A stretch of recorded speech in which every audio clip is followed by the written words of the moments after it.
I really liked the way you explained energy, the energy system, and how it's different from the chemistry of our bodies. And I just wondered if you'd mind just sort of giving us in your words, how you see this difference between what energy medicine is and what chemistry and conventional medicine is. Certainly. Well, our body kind of speaks in two languages, and it speaks in chemistry and it speaks in energy, in subtle energy. And we all know the chemistry from Western medicine because most of our medicine is chemically based. We test the blood for a chemical balance and then we take a chemical pill. And we totally believe that white pill is going to heal us. When we switch to the other language, which is how the body communicates, your brain sends out signals, your spine sends out signals. Throughout the body, there's electromagnetics and other energetic signaling. We lose our belief that you can shift the energy to make a difference.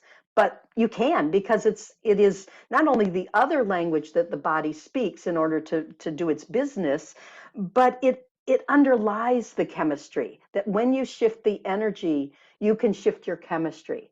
But when you shift the chemistry, you don't necessarily influence the energies. And so energy medicine is any practice that allows you to participate in this energetic communication of the body, which includes yoga and acupressure and acupuncture and Tai Chi and Qigong and all those other traditional ones, and then this more contemporary form of energy medicine that I'm teaching in the book. But it's all about, if it's chemistry, I can't participate. I'm not trained as a chemist.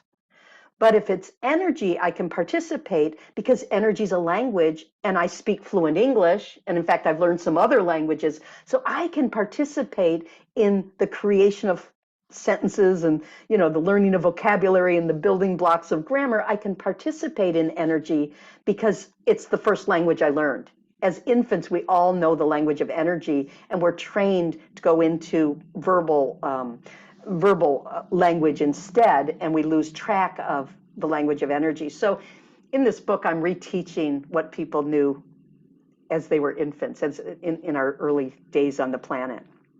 Do you believe it was an ancient form of healing that was lost and then has been rediscovered perhaps in recent years? Because it does rather beg the question, how have we survived for around 250,000 years on Earth if there was no medicine? Yeah, I think that it's always been here, and it's been suppressed by cultures that chose to validate chemical over energy healing. But Aboriginal cultures have used it, shamanic cultures have used it. All the traditions of spirituality use some form of energy medicine. I mean, yoga has been with us in various forms. So I don't think it was lost. I think it has been encapsulated at different times in different traditions, and then suppressed by the outside in rationalist cultures more than, if I travel in certain parts of the world, I've worked a lot internationally, and some places, I say what I do for a living, that I'm a channel and that I'm an energy healer, and they go, oh yeah, my grandma does that. Oh yeah, all the women of our village do that. It isn't lost. It wasn't suppressed as much as it was maybe oppressed. And so those of us who grew up in a very Western cultural context may have lost track of it. But there are lots of traditions that we can hook into that can remind us. And my job, and what I've been asked to do by my inner teachers, is find a contemporary form for it, not to just try to resuscitate traditional forms of healing, but find a way to explain it and teach it that people can identify with in their everyday life.